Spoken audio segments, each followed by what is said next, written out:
So at Ocean Drive, we believe in using biologic mesh. This is something called mesobiomatrix. It looks really thin. If I try to rip this, I would fail. No matter how much force I put on it, it ain't going anywhere. The benefit of a biologic mesh is it reabsorbs into the body, and it's biologic. It becomes part of whatever I sew it into. So right now, we have somebody whose implant is very much displaced laterally, and we want more fullness. So I'm going to cut a strip, and I'm going to put it right there.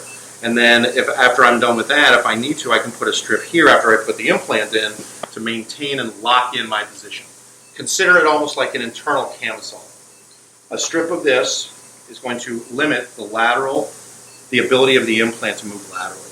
We like using the biologic mesh because it's, in our opinion, the safest. At the end of the day, bacteria lives in the female breast.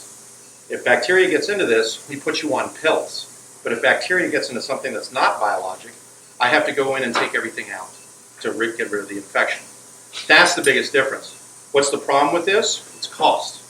This stuff is easily 3 times more expensive than the mesh you're hearing about on the news that's currently in a class action lawsuit. But this is biologic. Came from a human. This actually comes from porcine from a pig pericardium. And you can see it becomes part of the human.